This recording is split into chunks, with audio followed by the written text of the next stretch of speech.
Rádio Elétrica orgulhosamente apresenta Sarau Elétrico Dicionários,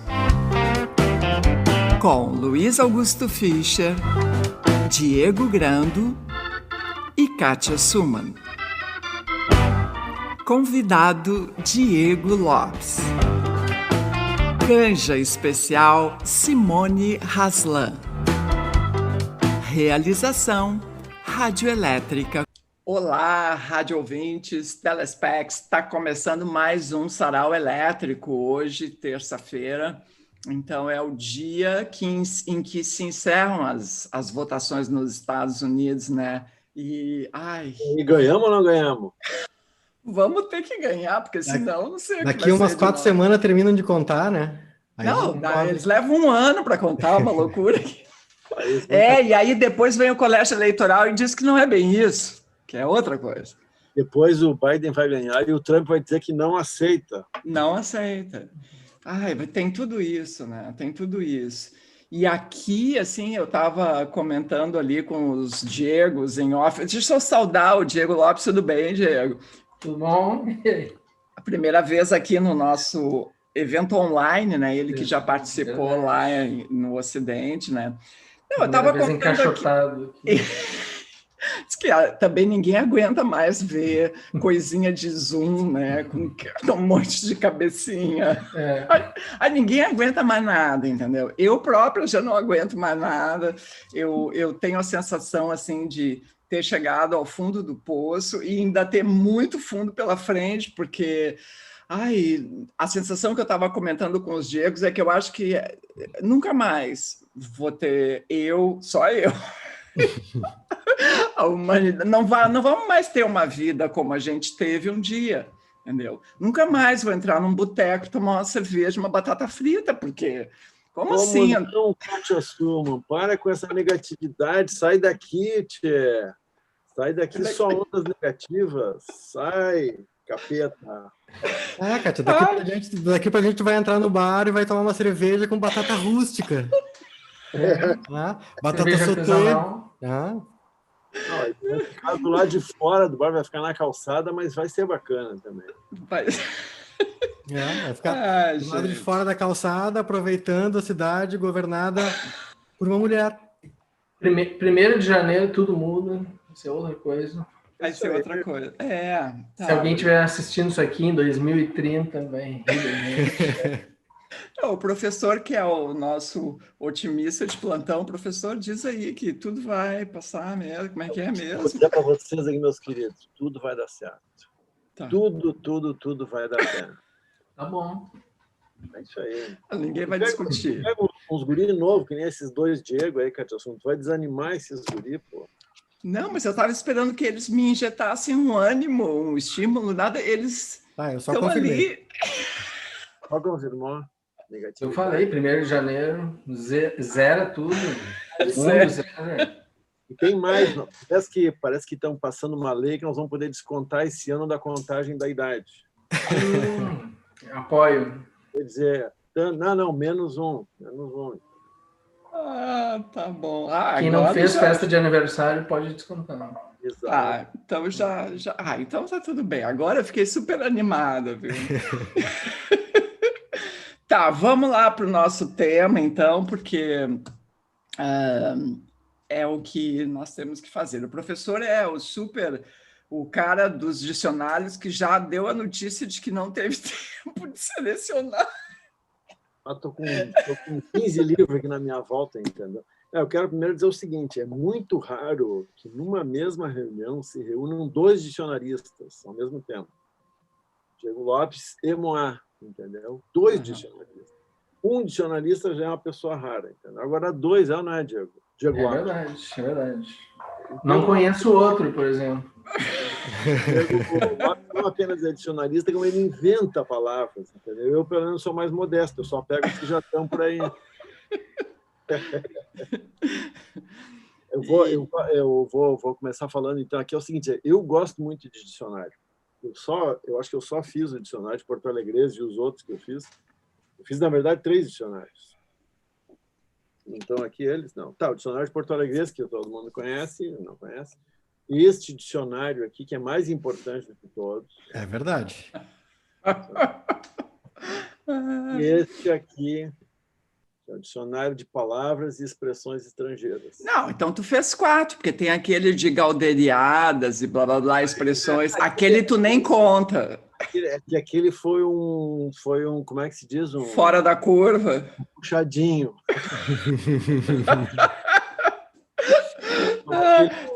Eu espero que puxadinho tenha aqui nesse dicionário para a gente consultar. Então, eu vou começar aqui com uma citação meio esquisita, que é esse aqui, ó. Diego Grande, esse é para a tua homenagem aqui, ó. Maravilha. Petit Dictionnaire Amoureux de Langue, Olha. Dicionário Afetivo das Línguas.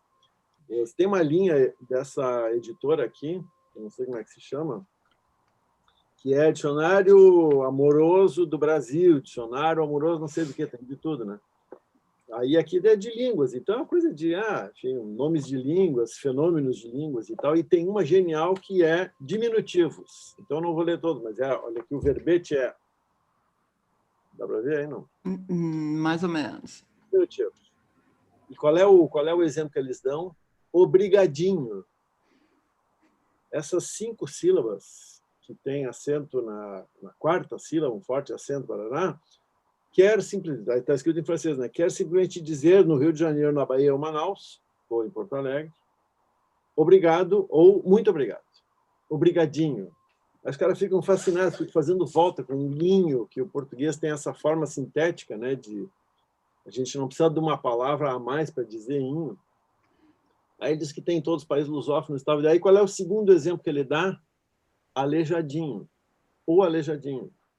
E aí eles traduzem para o francês o nome aleijadinho, que fica petit estropié. O estropiadinho. O que tu acha dessa? E o outro exemplo que ele dá é escrevinhar, que é maravilhoso, né? Um verbo com um diminutivo. Então, essa é a minha primeira entrada aqui, é para dizer que o obrigadinho é o nosso lance, entendeu? Aleijadinho, pequeno estropiado e por aí vai. Então tá. Bom, então vamos para o segundo dicionarista aqui da mesa quadrada, dos quadradinhos. Vamos lá, Diego. Diego é o autor de Magrafo, dicionário de palavras inexistentes. Não é inventar, tá ali. Isso. E então tu te dedica a essa atividade de buscar palavras inexistentes. Não chega, é inventar ou não é? É inventar. Quer dizer, é buscar no mundo, né? Coisas que não existem. Que não tem nome ainda. As coisas existem, elas só não têm nome. Não tem não tem palavras para nomeá-las, né? Isso. O dicionário surgiu de um exercício. Na verdade, eu estava fazendo uma tradução quando eu estava na Faculdade de Letras, onde eu fui aluno do professor Fischer, colega do Diego Grande, e estava fazendo a cadeira de tradução e eu escolhi um livro para traduzir, que a autora ela dá aulas de escrita para crianças e pré-adolescentes e tal. E no livro dela, no final de cada capítulo, ela propõe um exercício, e eu estava ali naquela atividade tradutória, que também pode ser prazerosa, mas também é estafante, chato e tal. E me deparei com aquele exercício, que era criar uma palavra, criar um conceito para o qual não exista uma palavra, e depois criar uma palavra nova para esse conceito. Ou seja, criar uma palavra para algo que ainda não existe uma palavra correspondente. Na hora eu parei a tradução e já criei a primeira palavra do dicionário, e entrei na brincadeira, que era pentoniça, que é a vontade de dormir por mais 5 minutos depois que o alarme toca. E na hora eu já fui... Ela tem uma etimologia latina, né? Pentoni. Algumas... Isso, é uma mistura de 5 com preguiça. Pode ser. E daí fui indo na brincadeira, e isso foi o primeiro registro. Eu fui tentar buscar qual foi o primeiro registro que eu fiz, e foi publiquei no meu blog umas 5 ou 6 palavras em 2009, ou seja, o livro foi lançado em 2019, eu levei 10 anos compilando essas palavras para fazer, né? Então, vou ler algumas aqui. Por exemplo, na primeira página já, aliopilia. Aliopilia é a sensação de que a diversão e o melhor da vida estão sempre acontecendo em outro lugar. O biodesagradável. Biodesagradável. Diz-se da pessoa que, por exemplo, conta quantos segundos os outros deixam a torneira aberta para escovar os dentes e calcula quantas árvores será preciso plantar para compensar a última garrafinha de água que alguém comprou. Ao biodesagradável, não bastará recusar a sacolinha plástica do supermercado quando fizer compras. Ele fará questão de dizer para a empacotadora que ela está fornecendo material que resultará na morte lenta e dolorosa de baleias, golfinhos, tartarugas e aves marinhas. E eu me baseei num amigo meu, que a gente foi no supermercado, e ele realmente ele fez isso. Quando a moça ofereceu a sacola, ele disse que ela estava fornecendo material que resultaria na morte lenta e dolorosa de baleias, golfinhos, tartarugas e aves marinhas. Tá, mas me diz uma coisa, tu não deu o nome dele aí, cara? Não vamos dar o nome dele. E para o biodesagradável, o mais importante não é salvar o mundo, mas fazer com que as pessoas se sintam culpadas. Enfim. Qual é o primeiro? Ô, Diego, o primeiro que tu disse, como é que é? Aliopilia? Aliopilia. Alio de alio. Exatamente. Eu ia dizer isso aí, sabe qual é a definição disso aí? Eu já falei isso no sarau umas vezes. Uma vez eu li isso num lugar, não me lembro de quem, e eu acho maravilhoso. É a definição de domingo à tarde. O que é domingo à tarde? Resposta: é aquele momento em que tu sabe que tem uma coisa muito boa acontecendo e não é onde tu tá. A propósito disso, tem uma outra que teve outras palavras depois que o dicionário foi publicado, que eu comecei a publicar, como o professor sabe, na parêntese também. E uma das palavras foi, já acho que no meu Kindle, a domincolia, que também se refere ao sentimento esse do... Ao banzo do domingo. Do domingo. Já acharemos aqui. Domincolia. Melancolia típica de domingo, também conhecida como deprê de domingo. Daí eu faço uma citação da Eliane Brum aqui para descrever. Eliane Brum, no seu livro Meus Desacontecimentos, ajuda a entender a domincolia, caracterizando assim o domingo. Esse dia esgarçado em que nossas ausências gritam e o silêncio ensurdece. Se o sábado é uma ilusão, o domingo tem dentes. E é isso. Muito bem. Vamos seguindo então, Diego. Que tu... Quer dizer, Diego 2 também. Temos 2 dicionaristas e 2 Diegos. Chama de Lopes, daí a gente já separa. Tá bem, tá. Bem. Eu vou aproveitar a deixa do título do sarau, que era sarau A-E-O-U, né? E vou começar, de fato, pela letra A. A Noemi Jaffe lançou um livro em 2012, acho que foi chamado A Verdadeira História do Alfabeto e alguns verbetes de dicionário. Mas então ela tem uma brincadeira de fazer um pouco de pesquisa histórica, um pouco de ficcionalização, um pouco de discurso mais ou menos poético, assim, é uma coisa de fato super bonita. E aí ela meio que conta, então, uma possível história do surgimento de cada uma das nossas letras. E eu vou começar, então, justamente pela letra A.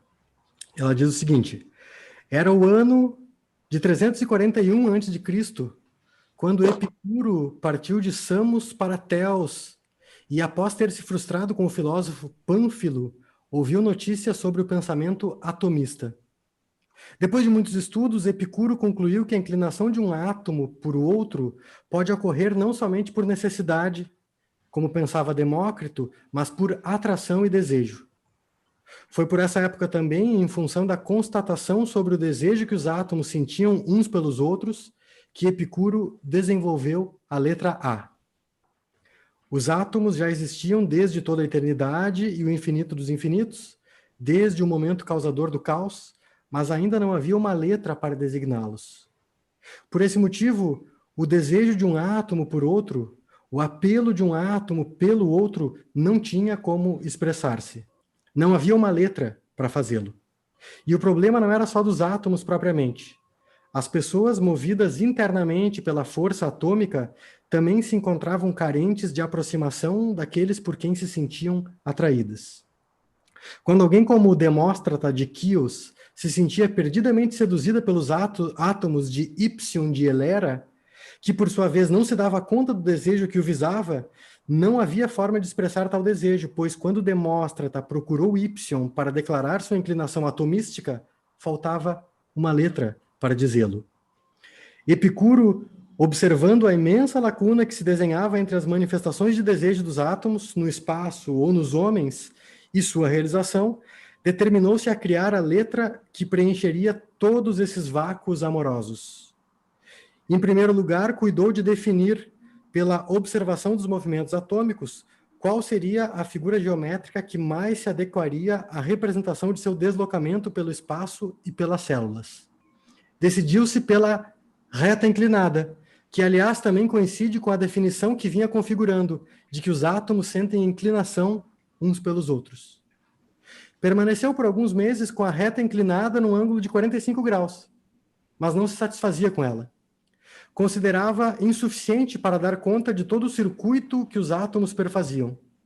Foi quando, depois de uma noite com Arícia de Paros, lembrou-se de outra reta inclinada, no mesmo ângulo, mas em direção oposta, que em seu vértice se encontrasse com a anterior.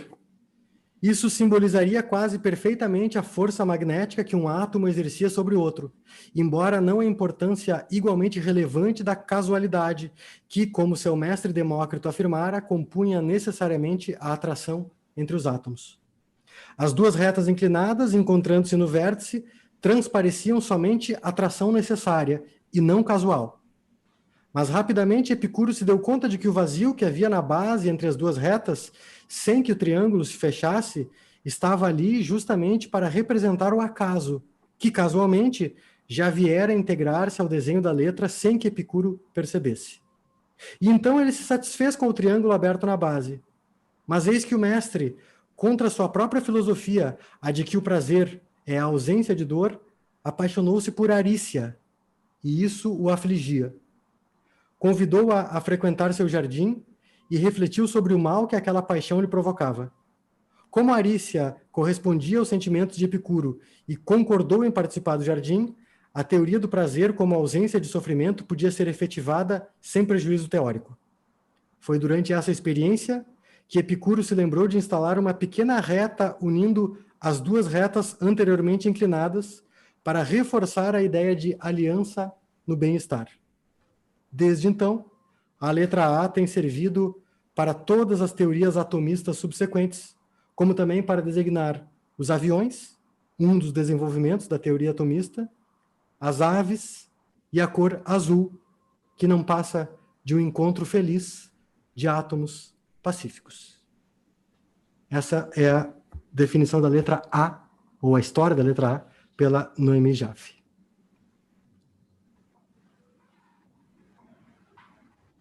Kátia, abre o microfone. Não tô ouvindo. Esqueci de abrir. Essa inexperiência com rádio e tudo mais dá nisso, né? Então, eu vou ler uns verbetes desse dicionário aqui do professor, que eu adoro, palavras e expressões estrangeiras. Ele tinha que ter uma outra edição, né, professor? Não tem? Porque tu imagina como o tempo passa, esse dicionário é de 2004. Bah. Então tem 16 anos de chegada de palavras novas. É uma coisa sim, Então, tem um exemplo que eu gosto de dar, é o seguinte: quando eu comecei a escrever esse dicionário, por exemplo, eu escrevi o verbete pager. Lembra o que era o pager? Sim. Que era um negocinho que botava no cinto, assim, tu recebia uma mensagem. O auge da modernidade, aquilo. Telefonar para um lugar, assim, uma coisa desse tipo, assim, né? Tinha que ir no orelhão. E aí, quando eu terminei o dicionário, o pager já era velho, mas eu mantive o verbete, porque naquele tempo sabor de época. Naquele tempo apareceu o celular, mas ainda não era o smartphone. Imagina só isso, smartphone. Zoom, professor, Zoom. Me lembro que a gente ia no cinema e tinha aquele anúncio dizendo para desligar seus pagers e celulares. Tá, eu vou ler 4 verbetes, tá? Eu aprendo muita coisa com esse dicionário, uma coisa assim que eu não tinha menor, porque o professor é bom de etimologia, né? Então ele vai contando a historinha, ou inventa, tu inventa, professor? Não, é tudo documentado, eu não sou bom, eu estudo, entendeu? Eu acho que é tudo invenção, mas eu gosto de qualquer maneira. É meritocracia, entendeu? Não é só isso, é que eu me esforcei. Eu acho que eu digo aí no começo até que esse dicionário eu fiz porque eu queria entender as palavras direito. Uhum. Não, inclusive, aqui na tua dedicatória, porque quando tu estava procurando o nome, eu dei uma sugestão, lembra? Que era para ser banho de língua. Porque são verbetes de inglês, francês, latim, italiano, barará. Eu falei, banho de língua as pessoas vão comprar achando que é... Ótimo nome. Aí o professor disse que o editor não gostou. E ficou esse nome sem graça, ó. Dicionário de palavras e expressões estrangeiras. Tinha um outro nome que era bom, mas não era bom. Ele era bom, mas tinha um defeito, que era a língua da mãe Joana. É legal também, mas é meio... Só que o conceito eu não concordo, entendeu? Porque dá a impressão de que é uma coisa ruim. Ruim, é pejorativa. É receptivo, eu não acho que seja ruim. Mas não acho que é banho de língua, né, Kátia? Banho de língua, professor. E aí tu botou aqui, ó, não rolou banho de língua na dedicatória. É bom explicar isso aí. Bom, eu vou começar com um que é cappuccino. Hoje em dia, é a designação de um tipo de café incrementado por leite e chocolate. Em italiano, a palavra cappuccio significa capuz e, portanto, cappuccino é capuzinho. Lá veio o diminutivo. A história da palavra pode começar em São Francisco de Assis, que eu adoro aqui a história resumida, que era filho de um grande comerciante, mas pirou o cabeção e virou um frade católico. Adoro isso. Melhor assim, sinopse de vida do São Francisco. Filho de um grande comerciante, pirou o cabeção, virou um frade católico, vindo a fundar uma organização de larga influência. Um dos ramos dos franciscanos deu origem ao grupo dos capuchinhos, espécie de subdivisão liderada por um certo Mateus Bassi, no século XVI. Esses frades, como os demais franciscanos, marcavam sua vida pela pobreza e pela singeleza, usavam um hábito marrom naturalmente dotado de um capuz. Esse pessoal vai para a França e daí para a Inglaterra e para o mundo, sempre mantendo a designação de cappuccino, ou uma variação em francês. Na Itália, a palavra ganha outro significado, o que nos interessa agora, o de um tipo de café expresso, em função da similaridade entre a cor do café e a do hábito usado pelos capuchinhos. Boa essa, hein? Boa! Não sabia. Não sabia. E aí, aqui, eu vou dar um cortezinho. E que aí, assim, uma história diz que o monge Marco Daviano teria encontrado sacos de café abandonados pelos invasores, soldados austríacos que libertaram Viena, e acharam esse café que eles encontraram muito forte. Daí meteram creme de leite e mel, amansando o resultado, e teriam batizado o resultado de cappuccino em homenagem ao tal monge e seu pessoal. Aí sem invenção, professor, não vem. É uma história incrível. Eu tenho umas fontes muito bacanas. Tu tem umas fontes boas. Eu sair daqui, eu não vou te dar aquela barbada de ficar me tirando aqui, mas se eu sair daqui para outra sala, eu te trago uns livros bonitos aqui. Tá bom. Esse é o verbete cappuccino. Tem um outro que é do latim, que todo mundo já ouviu, mas eu acho que a maioria das pessoas não consegue entender direito o que é, porque ele entra completamente fora de contexto, que é o tal do data venia, que qualquer advogado de porta de cadeia usa assim a rodo, porque faz parte, né, do manual. Então, diz assim, o verbete: latim básico do mundo jurídico, daquele que, mesmo analfabetos em latim, aprendem para cumprir a exigência formal do mundo dos bacharéis. Se diz data venia e significa concedida a vênia, isto é, uma vez dada a vênia. E é sempre bom lembrar que vênia quer dizer licença, permissão. Então, é uma forma elegante, de boa retórica, para introduzir uma intervenção que discordará da posição do interlocutor.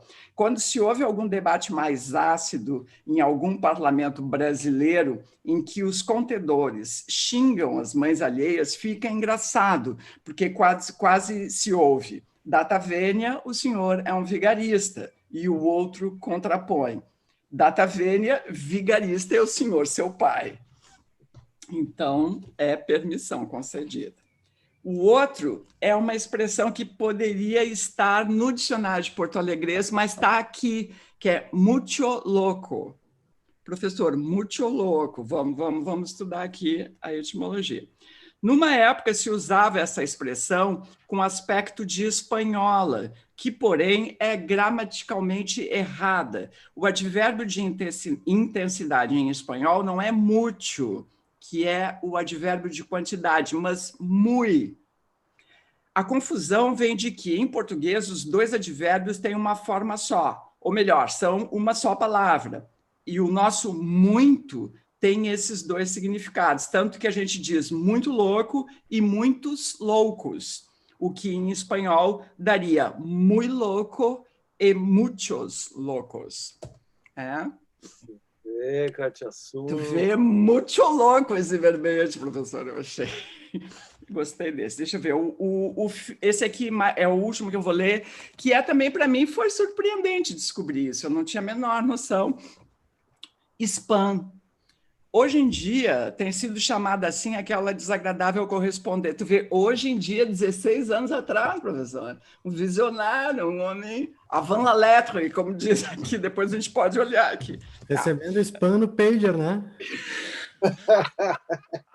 Recebendo spam desde 1800. Tá, spam. Hoje em dia tem sido chamada assim aquela desagradável correspondência de propaganda que a gente recebe pela internet. Sabe qual é? Muita porcaria enchendo a caixa do correio. Um saco. O nome é uma espécie de piada. Desde muito tempo existe um produto feito de carne enlatada que se come frio mesmo, deve ter um gosto de papel molhado, mais ou menos, e esse produto se chama spam. Se diz, na América, spam. Foi popularizado na Segunda Guerra pelo consumo dos soldados do Tio Sam, tanto que os britânicos também viraram consumidores. Daí que qualquer porcaria nova que aparece sempre tem um piadista para chamar de spam. A empresa que faz o troço tem até o nome da empresa, se chama Hormel Foods Corporation, de Austin, Minnesota. Então, esses são alguns verbetes do Dicionário de Palavras e Expressões Estrangeiras do prof. Luiz Augusto Fischer. Grande presença, prof. É tu. Sou eu? Beleza. Muito louco, muito louco.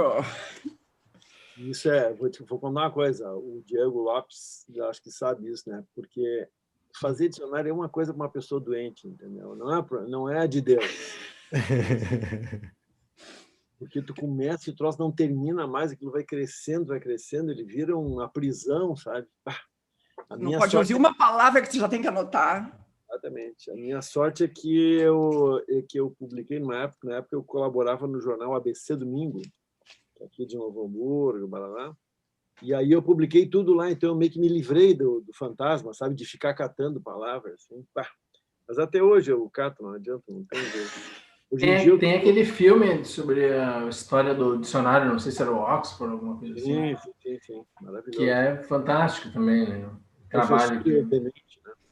Cara fez. Mas eu ia dizer que eu tenho aqui no celular, eu tenho no bloco de notas, eu tenho um arquivo de palavras que eu vou pensando, entendeu? A pessoa não... Bom, eu vou ler aqui um pedacinho do Antônio Chimango. Antônio Chimango é aquele poema narrativo que o Ramiro Barcelos escreveu com o pseudônimo de Amado Juvenal para atacar o Borges de Medeiros. Se chamava Antônio Augusto Borges de Medeiros e por isso o Antônio Chimango, né?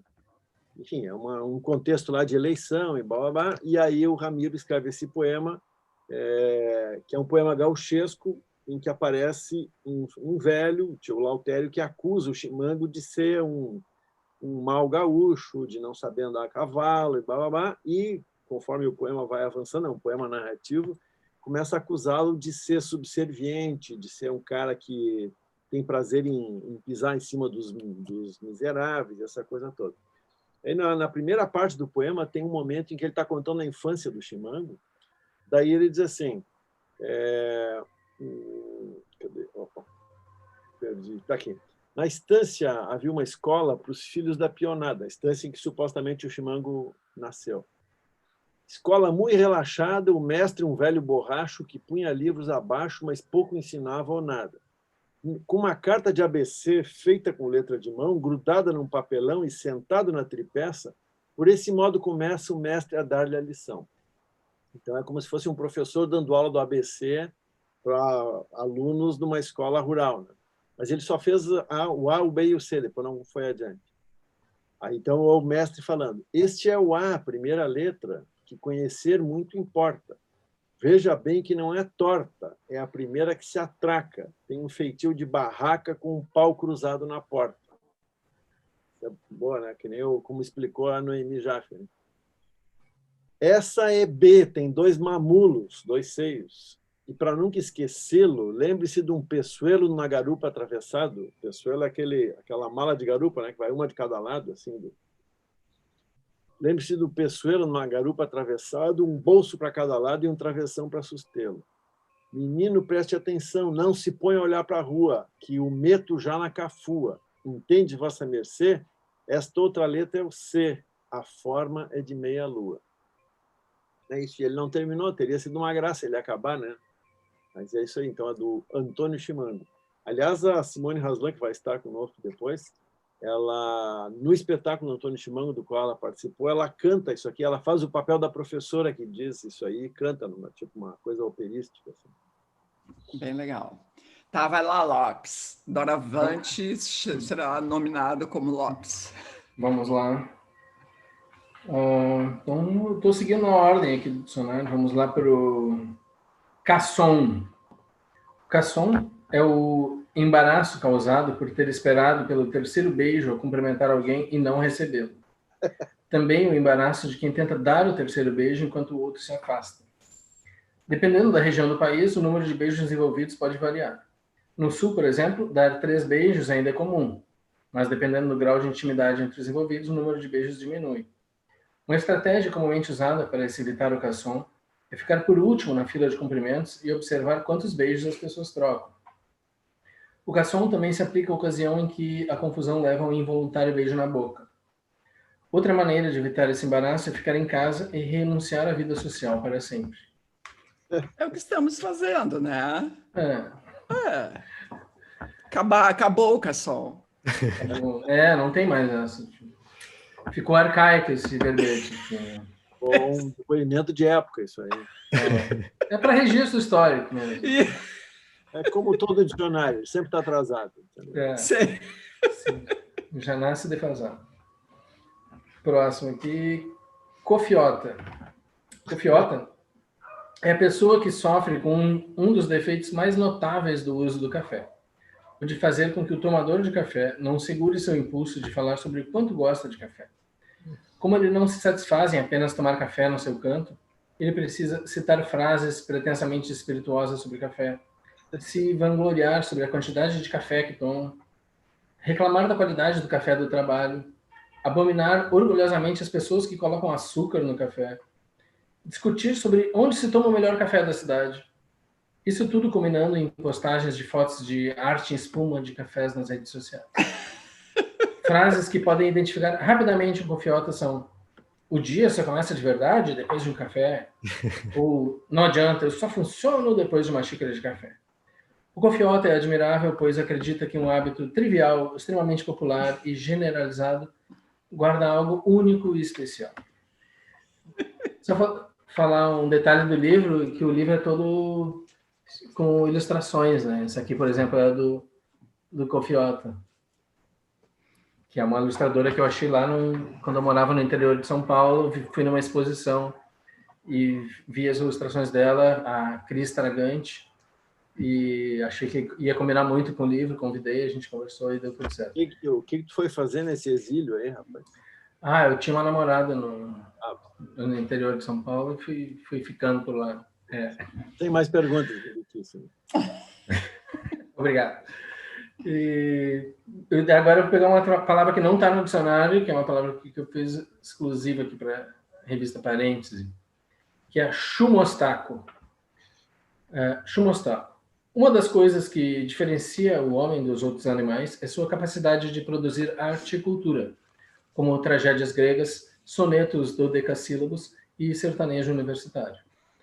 Outra dessas características é o exercício da generosidade hipotética.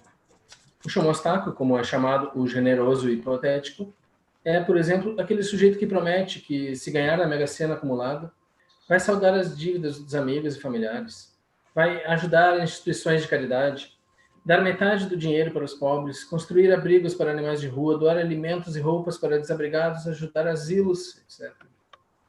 Paradoxalmente, o chumostaco, no seu dia a dia de não milionário, jamais dá qualquer mostra de ter compaixão pelo próximo. Nunca ajudou um cego a atravessar a rua, não cede seu assento no ônibus ou no metrô para uma idosa carregada de sacolas, não devolve o troco que recebeu a mais na padaria, afinal o outro, que foi trouxa de não conferir, mas quer convencer a todos que só lhe falta mesmo a oportunidade de ter muito dinheiro para exercer seu papel de grande filantropo. Outra característica do chumostaco é que, embora não convença ninguém de suas boas intenções futuras, sempre consegue convencer a si mesmo. E o simples ato de prometer ajudas hipotéticas já o faz se sentir moralmente superior aos outros. Muito bem. Seu chumostaco. Vai lá, Diego. Tá, eu vou ler 2 verbetes mais ou menos complementares aqui de uma enciclopédia que teve lá a sua importância. Quer dizer, não é uma enciclopédia, é a enciclopédia, né? Aquela lá que aqueles 2 franceses lá, o Diderot e o D'Alembert, lá na metade do século XVIII, organizaram. A enciclopédia que tem como continuação do título, né? O Dicionário Razoado das Ciências, das Artes e dos Ofícios, né? Foram ali quase 72 mil verbetes, é uma coisa assombrosa, né? E eu vou ler 2, então, do terreno aqui dentro do assunto aqui da sociedade e tudo mais, moral, esse tipo de coisa. O primeiro deles é Inquietude, redigido pelo próprio Diderot. Agitação da alma que tem múltiplas causas. Quando se torna habitual, a inquietude costuma ser encontrada em homens cujos deveres, cuja situação ou fortuna contrariam o instinto, os gostos, os talentos. Sentem com frequência a necessidade de fazer outra coisa que não o que estão fazendo, que é praticamente o domingo à tarde ou alguma coisa assim, né? No amor, na ambição, na amizade, a inquietude é quase sempre efeito do descontentamento consigo mesmo, da dúvida em relação a si mesmo e do preço altíssimo que se atribui à posse de sua senhora, de um lugar, de seu amigo. Há outro gênero de inquietude que é efeito do tédio, da necessidade, das paixões, do desgosto. Há também uma inquietude do remorso. E aí, para complementar, então, eu vou ler o verbete preguiça, que foi redigido pelo Louis de Jaucourt, que é um cara que quase não fez nada da vida, né? Ele basicamente escreveu 25% de toda a enciclopédia. Preguiça é a apatia que impede o homem de trabalhar, de aplicar-se a seus afazeres e de cumprir seus deveres. Um poeta inglês pintou essa rainha do mundo como uma indolente divindade. Aí ele cita um poema e tudo mais. De todos os defeitos, aquele a que nos entregamos mais facilmente é a preguiça, porque nos persuadimos que ela diz respeito a todas as virtudes pacíficas e que, sem destruir as outras, suspende somente as suas funções. Daí decorre que ela reina soberanamente no que se chama belo mundo. E se às vezes perturbamos seu império, é mais para afastar o tédio do que por gosto pela ocupação. O espírito contrai tão facilmente o hábito da preguiça quanto o corpo. Um homem que anda apenas de carro está logo sem condições de se servir de suas pernas. Assim como é preciso dar-lhe a mão para que caminhe, também é preciso ajudar o outro a pensar e até mesmo forçá-lo. Sem isso, o homem que teme a aplicação suspira inutilmente pela ciência, que é para ele uma planta suculenta, mas a qual ele não tem coragem de espremer para obter o suco. O o espírito torna-se ativo somente pelo exercício. Se a este ele se submete com ardor, encontra o vigor das forças e dos recursos que de antemão não conhecia. Além do mais, a preguiça do espírito e do corpo é um vício que os homens até sobrepujam algumas vezes, mas que jamais eliminam. É talvez uma felicidade para a sociedade que esse vício não possa ser desenraizado. Muita gente acredita que ela, por si só, impediu mais ações más do que todas as virtudes reunidas. Então, esse é o verbete preguiça, lá da enciclopédia. Eu acho muito legal pensar assim, enfim, a gente, talvez a minha geração tenha sido uma das últimas que ainda tinha coisa de ter enciclopédia que não fosse hoje o Google, né? Assim, ter enciclopédia em casa, né? Assim, ter um espaço na estante da enciclopédia. E é muito legal olhar para a primeira enciclopédia, né? E pensar o quanto ela, assim, essa que tem todo esse peso, né? Pensar o quanto os verbetes são super subjetivos, super intuitivos também, assim, então, enfim, fica o registro aí do iluminismo. Esse tempo antigo. Esse tempo antigo. Tá. Bom, eu vou ler um prefácio feito pelo Chico Buarque de Holanda para um dicionário analógico da língua portuguesa de Francisco Ferreira dos Santos Azevedo. Ele diz assim, ó, pouco antes de morrer, meu pai me chamou ao escritório e me entregou um livro de capa preta que eu nunca havia visto. Era o dicionário analógico de Francisco Ferreira dos Santos Azevedo. Ficava quase escondido perto dos 5 grandes volumes do dicionário Caldas Aulete, entre outros livros de consulta que papai mantinha ao alcance da mão numa estante giratória. Isso pode te servir, foi mais ou menos o que ele então me disse no seu falar meio grunhido. Era como se ele, cansado, me passasse um bastão que, de alguma forma, eu deveria levar adiante. E, por um bom tempo, aquele livro me ajudou no acabamento de romances e letras de canções, sem falar das horas em que eu o folheava à toa. O amor aos dicionários, para o sérvio Milorad Pavic, autor de romances e enciclopédias, o amor aos dicionários é um traço infantil no caráter de um homem adulto. Concorda, professor? É o meu caso. É o teu caso, tá. Palavra puxa palavra. E escarafunchar o dicionário analógico foi virando para mim um passatempo. Aí ele bota ali um sinônimo, desenfado, espairecimento, barará, recreio, filistreia, barará. O resultado é que o livro herdado, já em estado precário, começou a se esfarelar nos meus dedos. Aí ele conta que, enfim, começou a percorrer todos os sebos do Rio de Janeiro, São Paulo, e foi comprando todas as edições que ele achava. Ele chegou a ter uma estante com vários exemplares, e que, com esse livro, ele diz assim, escrevi novas canções e romances, decifrei enigmas, fechei muitas palavras cruzadas. E aí tá, ele conta que vai para os sebos e barará, barará. A horas mortas, eu corri os olhos pela minha prateleira, repleta de livros gêmeos, escolhia um a esmo e o abria a bel prazer. Então, anotava num moleskine as palavras mais preciosas, a fim de esmerar o vocabulário com que eu embasbacaria as moças e esmagaria meus rivais. Tá, aí eu comprei esse dicionário exatamente porque eu tinha lido alguma coisa dele falando do dicionário. E o que acontece é que eu não sei usar esse dicionário. Ele é muito esquisito, entendeu? Então, assim, eu estou acostumada a usar o Wise online, que tem há muitos anos, há 45 mil anos, está no UOL ali. Eu assino o UOL. É o problema, né, Kátia? Vai usar dicionário analógico, dá nisso. Tu é uma pessoa do mundo digital, né? Não, e também essa coisa, eu não sei quando que analógico que começou a ser usado como em oposição a digital, porque aqui analógico é de analogia, não tem nada a ver com, né? Vocês que são dicionaristas, uma etimologia rápida aí não rola, professor? Pois é. Não, assim, de sopetão, não. Tá, aí eu vou dar um exemplo para vocês. É muito esquisito esse dicionário. Mas porque é um dicionário de de tu ir flutuando por entre palavras que são semelhantes, mas avançam para campos um pouquinho diferentes. Né? Exatamente. Na verdade, é meio que um dicionário para a pessoa que não quer saber coisa nenhuma, né? É um dicionário de ficar viajando. É um dicionário para compositor popular, não é um dicionário sem compromisso. Pode dizer outra coisa. O dicionário comum, que é o dicionário de sinônimos, é um dicionário para tu resolver questões. Esse dicionário é para tu criar questões. Criar questões, muito bom. Aí tem... Bom, vai dar um não, exemplo. mas é isso mesmo. Então, por isso que eu não consigo usar ele, entendeu? Porque eu não quero criar questões, eu quero solucionar as minhas questões.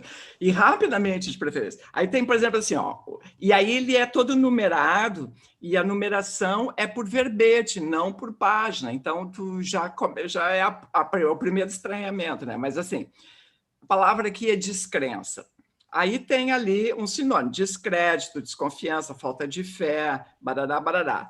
Dúvida, ceticismo, barará, barará. Daqui a pouco tem verbos: descrer, desacreditar, renegar, não admitir, inadmitir, não ter fé, barará, barará.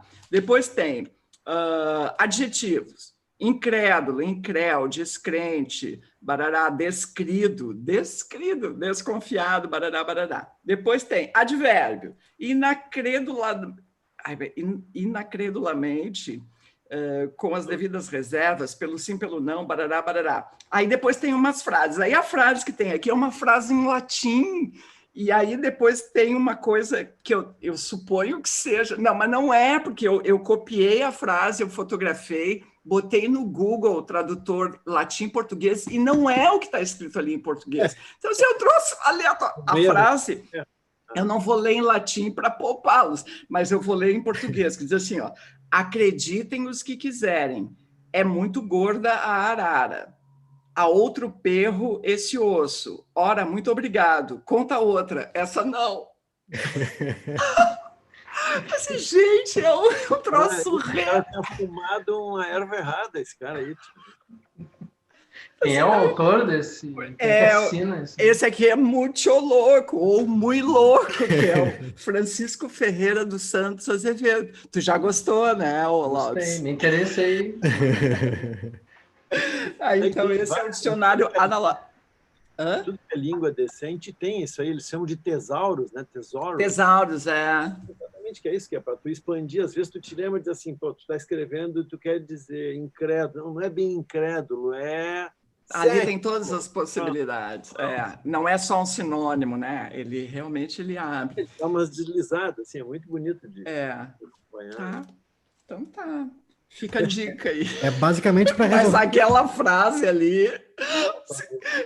Não, e eu fui ver em latim, não é aquilo, é outra coisa que está escrito em latim. Então, o que eles estão falando? Que ali não tem nada a ver com o grego. Agora, eu não vou pegar para não me sacanear, mas acabou de fazer.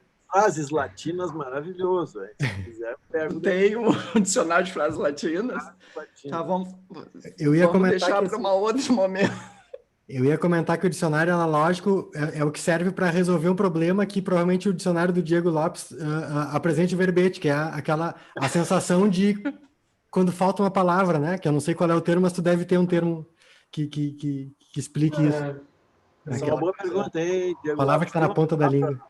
Tem uma palavra para quando falta a palavra? Não tem ainda, mas vamos ver na segunda edição, né? Falar com o editor. Eu vou... Deixa eu só falar aqui antes que vai ter 2 sorteios hoje, porque um é pouco. Nós vamos sortear o dicionário de Porto Alegre do professor Fischer, dessa edição aqui, que foi a primeira, né, professor? É a 12ª edição, mas é da arte ofício. A primeira revisão dele. Primeira revisão. E o Magrafo, que não vai ser esse aqui, que está todo cheio de coisinha, que é do Diego Lopes. Como vai ser o sorteio, eu não sei. Acho que eu vou jogar para si. Eu não sei como fazer, que são 2. Diego, depois tu pensa comigo, me ajuda até o final. Tá. Professor, vamos lá. Não, eu ia dizer, primeiro eu vou lembrar um cara que não é bem um dicionarista, mas tem um cara, falando da enciclopédia, eu me lembrei, tem um padre chamado Padre Manuel Bernardes, um português do começo do século XVIII, Diego, que é anterior aos filósofos aí da enciclopédia, tem um livro engraçadíssimo, quer dizer, eu lembro de agora é engraçado, chamado Nova Floresta, que é uma reunião de verbetes que são pequenos ensaios. É um cara, assim, olhando de hoje, é um cara que parece meio maluco. Ele quis resumir o conhecimento da humanidade, mas por conceitos, categorias e tal. Mas eu só me lembrei dele, eu não vou ler ele, mas eu me lembrei porque o nosso querido amigo falecido Aníbal Damasceno Ferreira citava o padre Manuel Bernardes. Imagina o Aníbal dizer assim, não, isso é como diz o padre Manuel Bernardes. Aí já deixava o cara meio... Padre o quê? Manuel o quê? E a história é a seguinte, o Aníbal citava uma historinha lá do padre Manuel Bernardes que dizia o seguinte, quando eu perguntava para ele, digo, Aníbal, porra, me dá uma entrevista, conta essa história aí, a tua história da descoberta do Corpo Santo, não sei o quê. Ele dizia, não vou dar e tal. Eu digo, Aníbal, porra, os caras ficam dando versões aí estranhas, tu tem que contar a história, pelo menos a tua versão. Ele disse, não, isso aí é meio que nem querer erguer uma estátua para mim, não é o caso. Eu digo, como assim estátua? Ele disse, isso é como dizia o padre Manuel Bernardes. É preferível que no futuro os caras perguntem assim, por que não ergueram uma estátua para ele, do que eles perguntem, por que ergueram uma estátua para ele? Ou seja, o Aníbal estava pensando na eternidade, entendeu? Eu estava pensando na semana seguinte, ele estava pensando na eternidade. Tá, mas não tem nada a ver, eu vou mostrar outra coisa. Esse livro aqui, ó. O Léxico de Guimarães. Essa senhora Nilce Santana Martins, ela simplesmente escreveu aqui todas as palavras que o Guimarães Rosa usa, aquela palavra meio estranha que ele usa. Então tá tudo. Que ele inventou, né? Muitas eram invenção dele, enfim, invenção assim, enfim, ele explorava muito os limites, né, das possibilidades de recombinação da língua e tal, né? Tem um defeito esse dicionário, por exemplo, no verbete tutameia, ela não cita aqui o Simões Lopes Neto. Simões Lopes Neto usa a expressão uma tuta e meia, que quer dizer uma coisa sem valor, né? Por que ela não cita aqui? Porque ela não leu, já está errando, né? Mas tem vários dicionários, assim, tem palavras que a gente, quando lê, estranha, por exemplo, ele usa esbarrar no sentido de parar. Parar, assim, sabe? Parar de falar, ele bota lá nos personagens dele os caras falando esbarrar de falar. Então, esse tipo de coisa está tudo aqui, mas eu vou mencionar só um verbete, que é o verbete diabo. Aí o verbete cita trechos de obras dele, né? Por exemplo, diabo. Aí ele cita uma frase: o diabo existe e não existe? Aí, Grande Sertão Veredas e tal. Sendo esse o problema que tanto aflige Riobaldo, a palavra tem ocorrências muito numerosas e a sua sinonímia é deveras abundante. Tem isso, né? No dicionário assim, tem uma enorme variedade de sinônimos para diabo. Então, eu tenho uma lista deles aqui. Aqui vai uma relação de boa parte dos sinônimos. Em vez dele dizer diabo, ele diz anhangão, aquele, barzabu, berzebu, belzebu, bute, capiroto, ele, o arrenegado, o austero, o azarape, o bode preto, o cabrobó, o canho, o cão, o careco, o caroxo, o coisa má, o coisa ruim, o coxo, o cabrobó, o cramulhão, o cujo, o danador, o das trevas, o debo, o demo, o demônio, o diá, o diogo, dos fins, o drão era Drão. Viu que aí tem uma ambiguidade, ele é drão, sandrão, mas não, era Era o capiroto. Dubá, o dubá, o ele, o grão tinhoso, o homem, o indivíduo, o mafarro, o mal encarado, o maligno, o morcegão, o não sei que diga, o ocultador, o outro, o pé de pato, o pé preto, o que diga, o que não existe, o que não há, o rapaz, o safanão, o satanão, o sem gracejos, o severo mor, o solto, o sujo, o temba, o tendeiro, o tentador, o tisnado, o tristonho, o tunis, o que nunca se ri. Então é isso aí, o léxico do Guimarães Rosa. Que legal. Essencial para nada, para nenhum motivo. Tá, vai lá, Lopes. Sou eu de novo, vamos lá. Seguindo aqui com o dicionário, letra D, domodete. Domodete é a pequena alegria de se encontrar dinheiro no bolso de uma roupa que não se usa há muito tempo. 87% das domodetes ocorrem no começo do inverno. Fairismo. Fairismo é a sensação de os anos estarem passando cada vez mais rápido. O fairismo se intensifica à medida que se fica mais velho. O ferrifério. Ferrifério também é conhecido como falácia proverbial. No ferrifério, se faz uso de um ditado popular, aforismo ou provérbio, como argumento em um debate na tentativa de encerrá-lo, mesmo que tenha valor zero como argumentação. Usar ditados pode ser tentador, pois na sua forma breve e sucinta parecem encerrar sapiência e bom senso. Examinando suas premissas mais de perto, porém, a maior parte deles tem pouco fundamento lógico. Um ferrifério comum é recorrer ao ditado: um raio não cai duas vezes no mesmo lugar. É sabido, contudo, que um raio não apenas cai duas vezes no mesmo lugar, como é mais provável que caia no mesmo lugar. Ou então, onde há fumaça, há fogo. Muitas vezes a fumaça fica só na fumaça mesmo, podendo, por exemplo, ser a fumaça de uma árvore, onde caiu um raio pelas pessoas. E pegar mais, tem alguns que sem querer foram feitos antes da pandemia, mas tem alguma relação também. O bendário.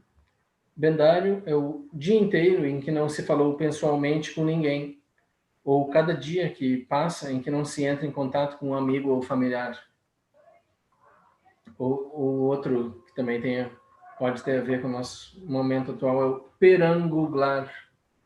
Peranguglar é um verbo, é entrar no Google Street View e ficar perambulando virtualmente por ruas de cidades em que se nunca esteve, mas que se gostaria muito de visitar. Muito bom.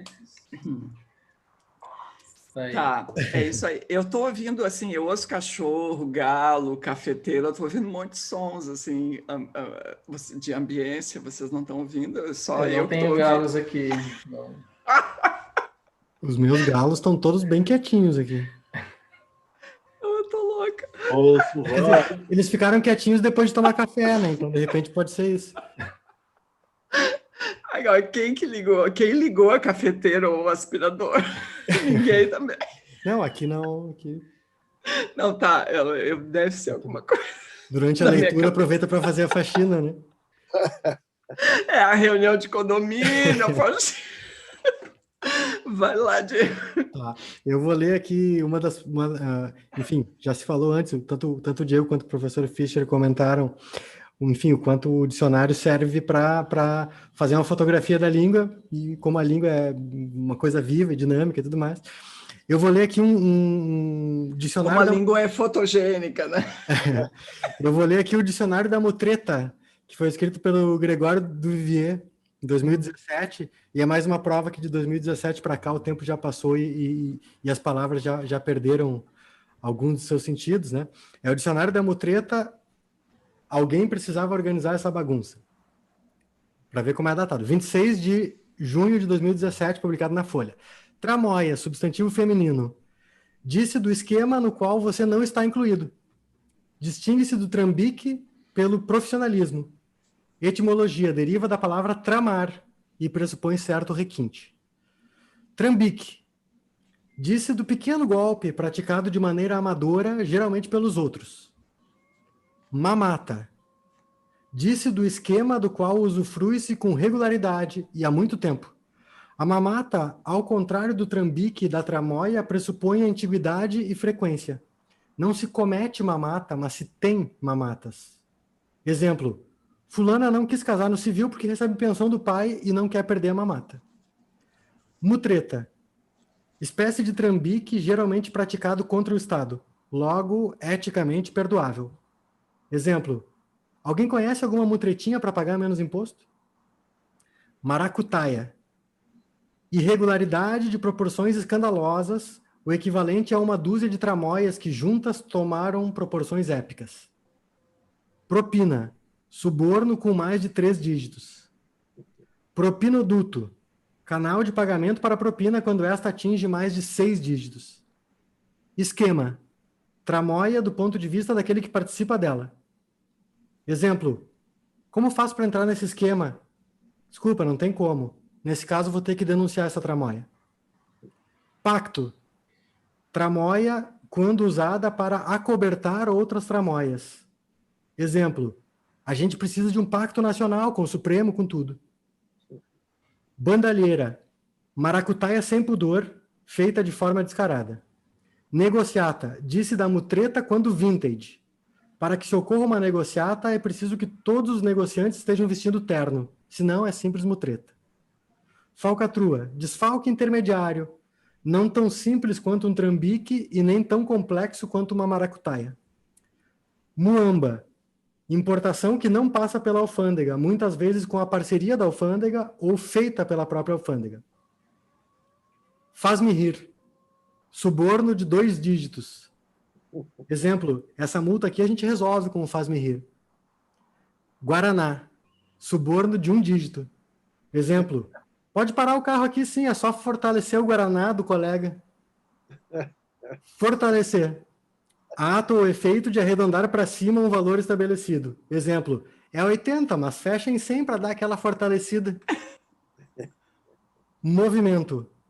Disse do grupo dedicado exclusivamente à mutreta. Exemplo, Partido do Movimento Democrático Brasileiro. Esse é o Gregório do Vivier com suas palavras já antigas, né, já defasadas, lá de 2017. Bom, sou eu, né? Então, assim, ó, eu vou ler uns verbetes aqui do professor do Dicionário de Porto Alegre. Eu não sei se essa é a nossa última ou vai ter mais uma. Eu acho que é a última, sim. É a última? Então, tá, vou ler 2 verbetes do professor e um verbete aqui do Diego Lopes, tá? Então, agora vou ter que ter um rigor maior na escolha aqui. Tá, eu vou nessa expressão que eu acho que todo mundo conhece e que ela é tipicamente daqui. Eu nunca ouvi em nenhum outro estado, que é rebuceteio. Essa é daqui, né, professor? Confusão pega briga. Tem cara de ser castelhanismo platino, por causa daquele prefixo re. Quanto ao mais, dá para imaginar. Familiarmente também se usa para aquela modalidade de comida, corrida, que alguns chamam mais singelamente de mexido, feito com sobras do almoço, em que se misturam restos de variadíssima ordem e todo mundo gosta. Eu nunca vi esse uso assim para comida, professor, mas tudo bem, né? E tem esse aqui que é também muito daqui, que é salame. Um sujeito que se faz de salame está disfarçando as suas verdadeiras intenções. Mães que querem repreender seus filhos, que estão se fazendo de desentendidos, que estão querendo dizer que não tem nada a ver com a confusão, dizem: tu não te faz de salame. Agora, por que salame? No mundo platino, a palavra designa o bobo, o tonto, como aqui, o mesmo que se fazer de morto para ganhar sapato novo ou se fazer de louco apenas, né? Mas é salame, professor? Platino, tonto. Muito bem. Pesquisa, isso tudo é muita pesquisa. Muita pesquisa. Tá, eu vou ler aqui do dicionário do Magrafo, 2 verbetes também. Difícil é dizer as palavras, mas nem precisa dizer as palavras, porque o que interessa é o verbete assim, mas vamos lá. Tem que dizer as palavras sim. Tem, é tilixigra. Tilixigra. Também conhecida como, aspas, falácia do problema maior. A tilixigra é utilizada pelo indivíduo que tenta vencer o debate, apelando sempre a um problema supostamente maior do que o em questão. Funciona assim: quando se discute proteção a animais, por exemplo, logo lembra que há crianças passando fome. Quando se fala em tirar crucifixos dos tribunais, imediatamente fala da corrupção em Brasília. Quando se debate trocar nomes de ruas e avenidas que homenageiam militares torturadores, faz questão de lembrar que a situação da saúde pública é caótica. A tilixigra é usada para emperrar o debate sobre qualquer assunto, sob a justificativa de que há coisas mais importantes com que se preocupar.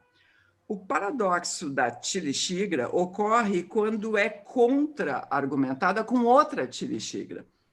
E assim sucessivamente, numa busca infinita pelo suposto maior problema do mundo. O outro verbete é o tromerismo, hábito tipicamente brasileiro de combinar um encontro logo depois de se despedir de alguém, mesmo que os envolvidos não estejam verdadeiramente dispostos a concretizar tais planos. Entre adeptos do tromerismo, depois de todas as palavras de despedida serem ditas, o seguinte diálogo pode ocorrer. Certo, manda abraço para o teu pessoal, pode deixar. Ah, e vamos marcar alguma coisa qualquer dia. Claro, vamos tomar uma cerveja um dia desses. Já é. Teu número é o mesmo? Ainda é. Vamos fazer acontecer, então. Pode crer, vamos sim. Me manda uma mensagem. Mando sim, pode deixar. Mas manda mesmo. Vou mandar, vou esperar. Vamos se falando. O vamos se falando é o melhor exemplo de... Como é que é a mesma palavra? Desse troço aí. Aqui. Tromerismo. A gente se fala. Carioca é o rei do tromerismo, né? Aquele papo de praia. Não, aí, pá, a gente se fala aí, pá. Vamos se falar. Sim, vamos se falar. A gente já está se falando, né? Mas é no futuro que essa conversa vai se dar. Esse, então, é o magrafo. Agora nós temos o problema do sorteio. Eu vou resolver aqui no chat, eu acho, porque vai ser difícil. Vai ser bem difícil. Eu digo um número. Não, o Diego Lopes diz um número. O Diego Lopes diz um número. Eu vou sugerir o seguinte: quem disser primeiro quantas xícaras eu dei durante o programa. Quantas xícaras? Quantas canecas eu usei? Porque eu mudei, não foi só uma. Pode ser 3, pode ser 4, não sei. Ah, mas vai ser difícil, que aí as daí pessoas... Daí obriga a pessoa a ver tudo, até o fim. Eu acho que vai ser difícil esse. Quantas vezes o galo cantou? Não, eu não sei como fazer, mas eu acho assim, ó. O Diego Grando diz um número. Diz um número, Diego. 26. Diego, 26, tá. E agora o Diego Lopes diz um número. Vai lá, Diego Lopes. Diz um 15. Número. Tá. Então, essas pessoas eu vou fazer ali a lista e vamos... Ah, pensei que até agora, assim, faz a raiz quadrada e tudo mais, aí só vai dar o vencedor. Não vou. Vamos facilitar. Vamos facilitar. Vai entrar a legenda para dizer que nós estamos aí recebendo... Ah, boa!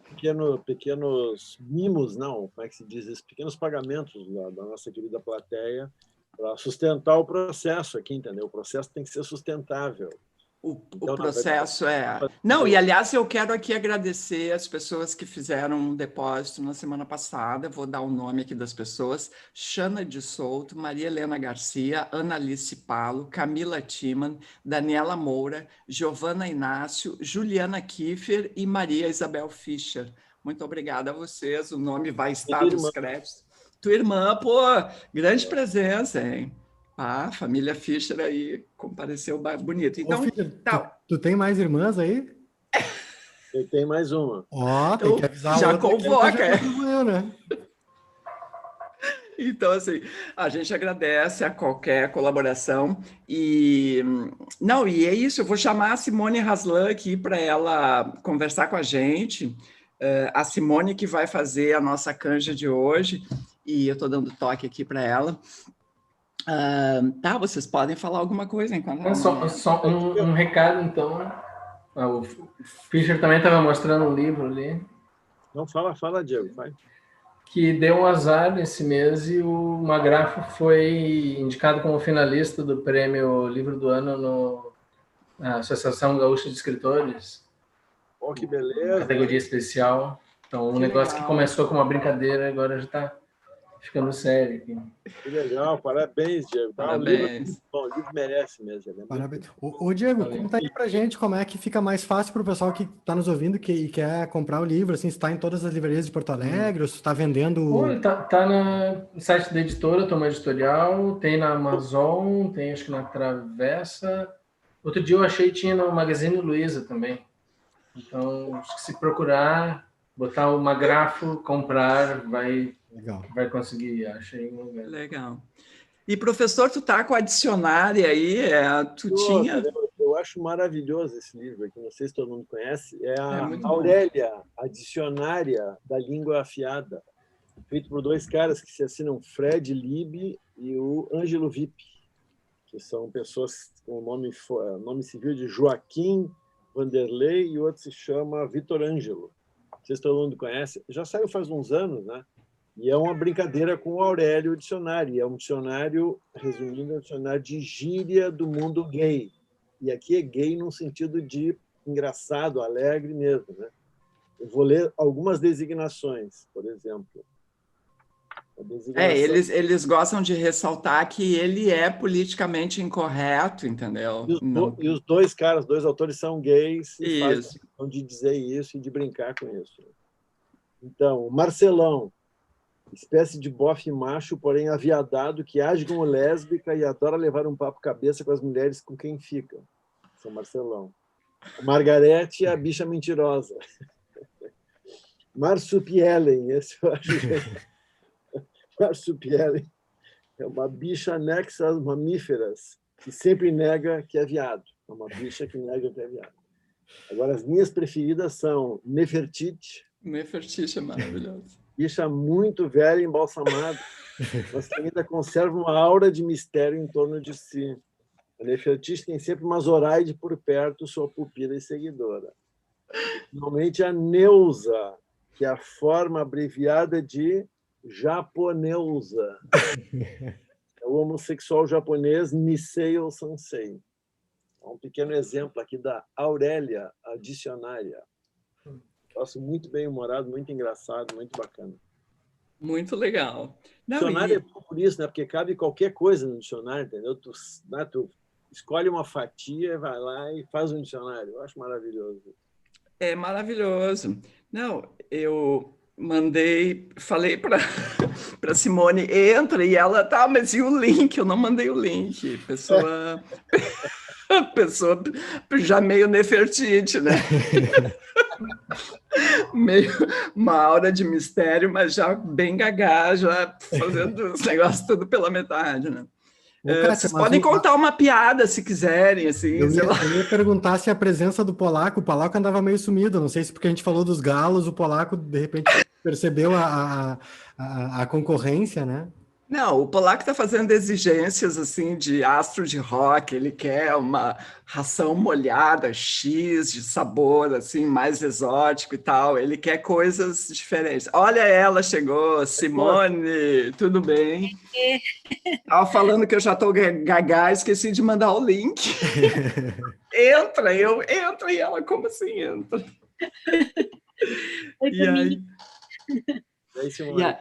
E aí, tudo bem? E aí, conta como é que está passando aí por essa pandemia. Acho que o pior já passou. Acho que eu já comecei a me acostumar. Acho que agora o processo vai ser o inverso, né? Me acostumar a voltar à vida normal. A vida normal está virando essa de ficar em casa e trabalhando de casa mesmo, né? Isso. Então, a gente se adapta, né? A gente se adapta. Professora, a gente já temos uma mais otimista do que tu, hein? Aqui só eu é que sou otimista, que digo, vai dar tudo certo, vai passar, nós vamos voltar a encontrar os amigos. É uma derrota só, assim, se deixar ela falar sozinha aqui, eu vou te contar. Sai deprimido daqui. Ranger de dentes. Tá, Simone, e como é que tá, assim, quer dizer, tu tá conseguindo manter, porque, pô, a Simone tem uma série de atividades, né? Professora, educadora, compositora, performer, tem aquele trabalho muito lindo também que tu começou a fazer agora com o Ike Gomes, né? A Esbórnia Contra-Ataca, que não sei há quantos anos, 2 anos, eu acho. Começou em 2015. 15. E logo depois que o Nico voltou para a Esbórnia, né? Mas foi mudando, né? Foi mudando ao longo desse tempo, foi mudando bastante. Começou como uma participação, assim. Eu entrei como banda da Esbórnia junto com outros músicos, né? E aí, aos pouquinhos, aí a gente foi tentando moldar isso, assim, foi para a estrada, e na estrada ficava difícil carregar a banda toda, e a gente acabou ficando eu e ele só, e virou uma dupla. Eu acho que é uma sina, é uma saga, essa coisa da dupla e do humor e a Esbórnia, e já a Esmeralda já era assim também, então... E vocês dois, tu e o Wick, perderam os companheiros, né, de jornada. Então, tem isso, né, essa demanda aí. E acabou ficando a dupla, mas a princípio não era para ser uma dupla, era para ser uma volta do Kraunus, a Esbórnia, e numa temporada dividida entre um show que a Márcia do Canto ia fazer no Teatro São Pedro, para relembrar, enfim, fazer uma homenagem ao Nico. E Márcia é a viúva do Nico, né? Isso. E aí um show que o Krauno, então, quer dizer, o Ike trazia, então, dividiu a temporada que era do Tangos entre um trabalho que a Márcia estava fazendo e um trabalho que o Ike estava fazendo. E o Ike, então, resolveu fazer essa volta do Kraunos, né? E chamou um grupo, chamou o Pezão na bateria, eu fazendo piano e voz, e um menino na tuba, o Marcão, e eu chamei a Kitty Santos para fazer um sax junto, então, enfim. E aquilo ali acabou, o Levitan também estava nessa daí acabou mudando, né? E ao longo desse tempo aí, a gente foi virando uma dupla na estrada, assim. Então, tu é, como é que é? Nabila? Não, como é que é Nabirra. É o nome da minha avó. A minha avó paterna, mãe do meu pai, era Nabirra. Aí, enfim, acabou... Isso está sendo construído, né? A gente está fazendo isso e pobre do público que está presenciando essa construção. Pobre nada, o público só agradece, é muito legal, e não vem com essa. É muito assim, e tá no palco e está fazendo mesmo, né? Não, é muito diferente, por exemplo, de um trabalho de teatro em que você entra em imersão 6 meses, 4 meses para ensaiar com um diretor na frente que te diz assim, tem um texto, ou um texto que é construído no coletivo. Não tem isso na Esbórnia, né? Na Esbórnia tem todo esse ambiente que é esborniano, né? Esse teatro hiperbólico aí, mas não existe um texto, não existe um tempo de ensaio, assim. Tem ir para o palco e começar a fazer. A gente, claro, ensaia as músicas.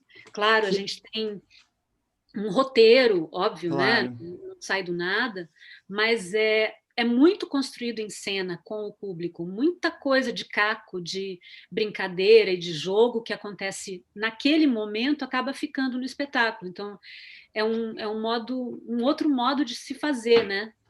Que enfim, não sei se é bom, se é ruim, o que é, mas, enfim, estamos fazendo.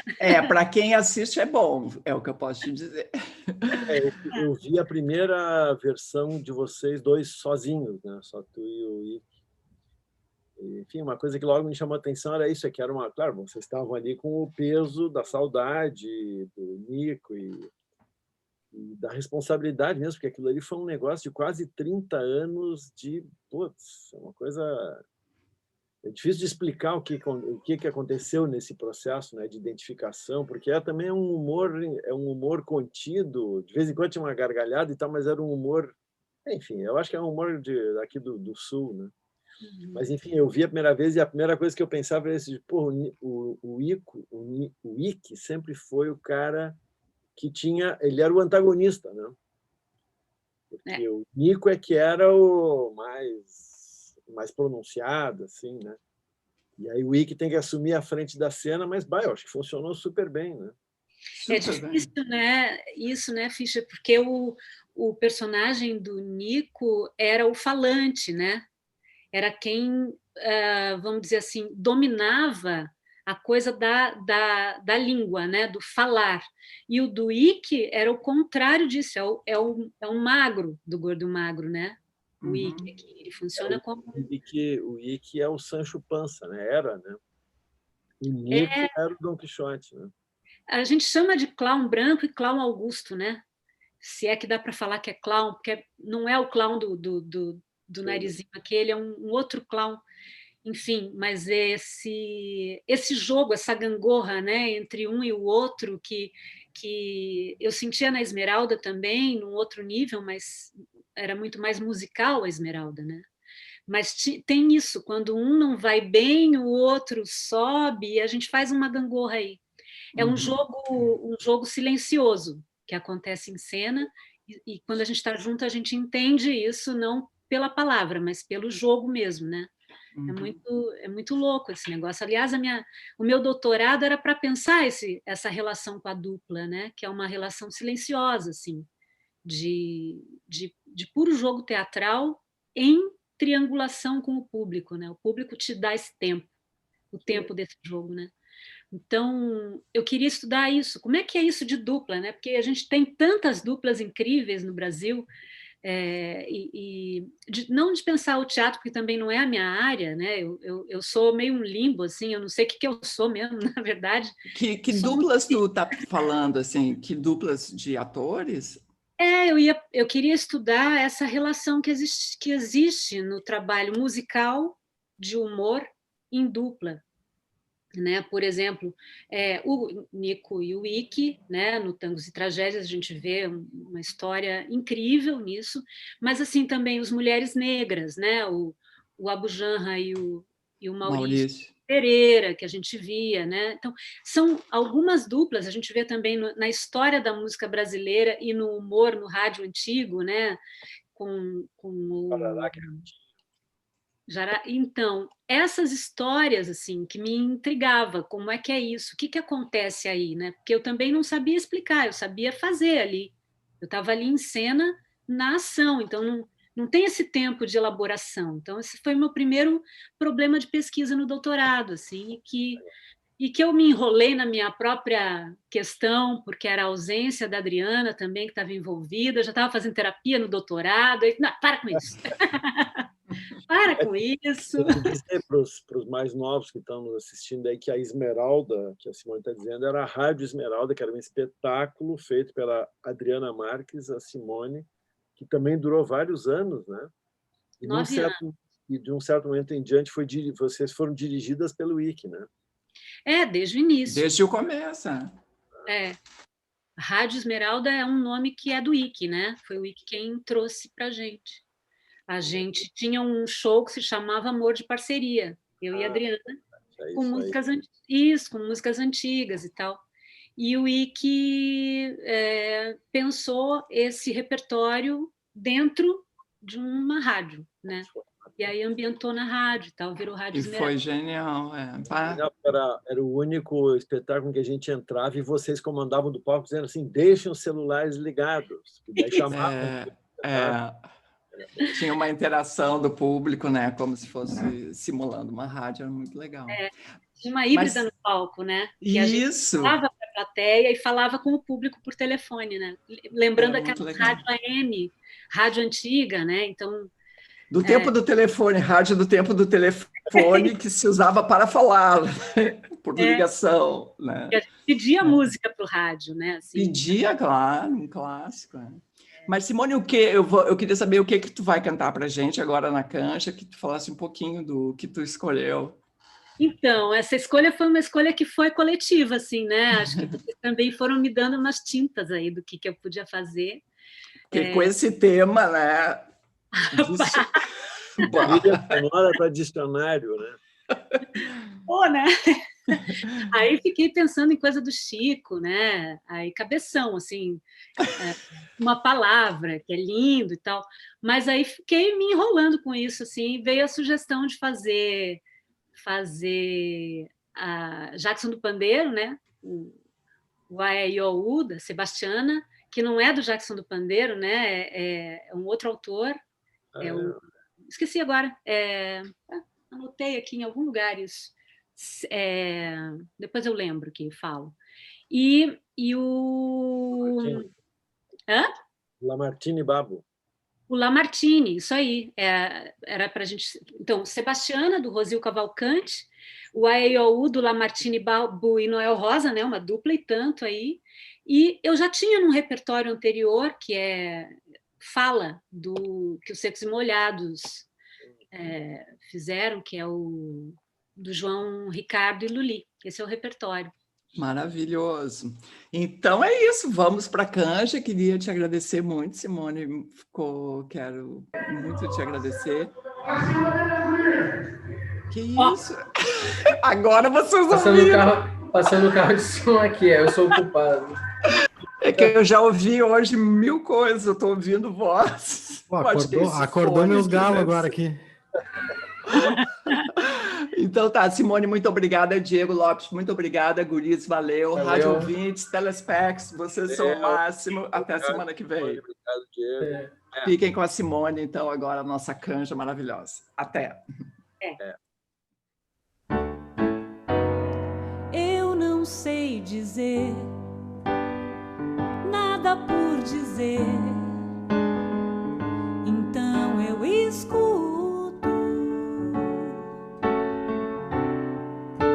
Se você disser tudo o que quiser, então eu escuto.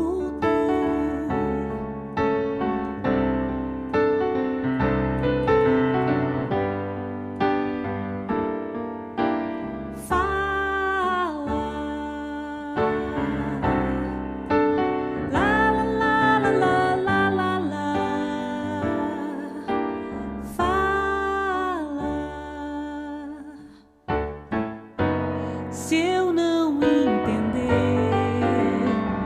não vou responder, então eu escuto.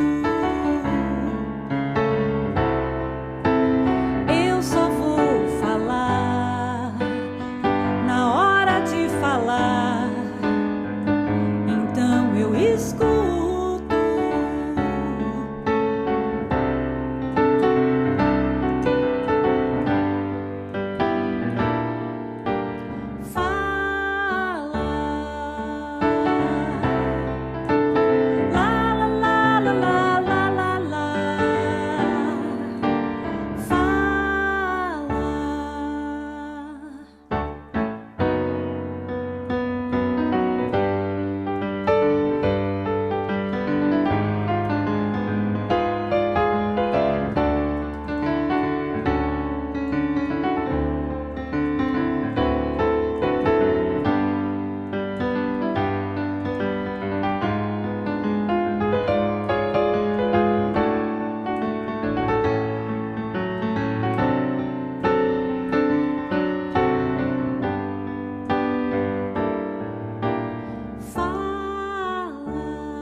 Angolinhas fincam o pé na pampulinha.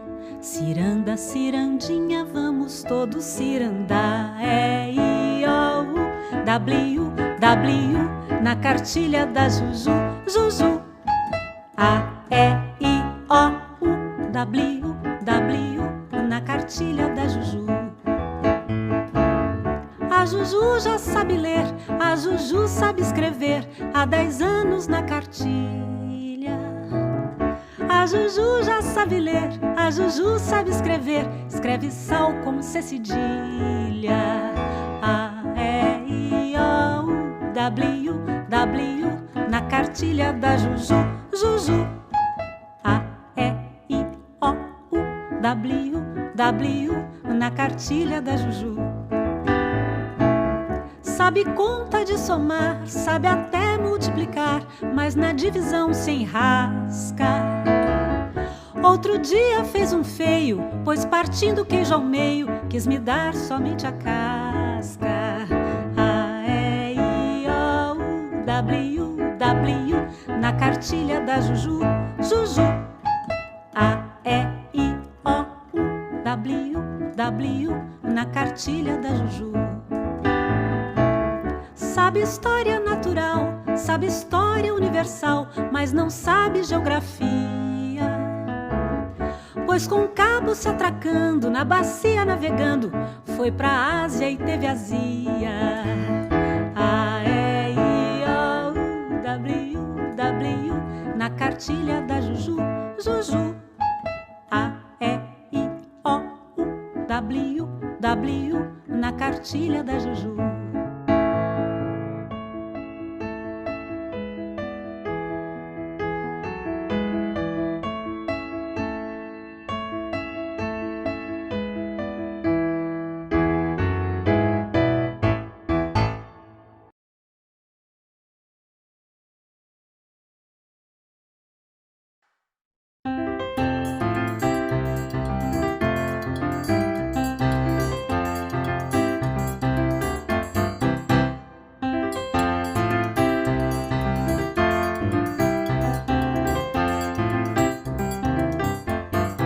Convidei a comadre Sebastiana pra dançar e xaxá na Paraíba. Ela veio com uma dança diferente, que pulava que só uma guariba. Ela veio com uma dança diferente e pulava que só uma guariba. Convidei a comadre Sebastiana pra dançar e xaxá na Paraíba. Ela veio com uma dança diferente e pulava que só uma guariba. Ela veio com uma dança diferente e pulava que só uma guariba. E gritava A-R-I-O-U-Y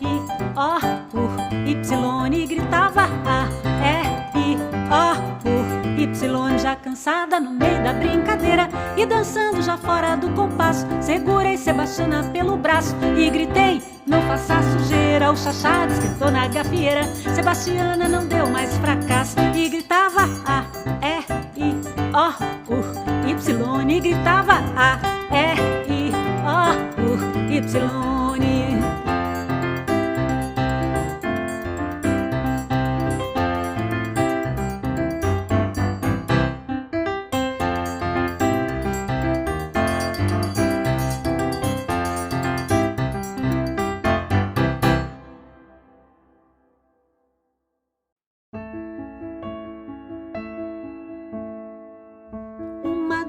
Angolinhas fincam o pé na pampulinha.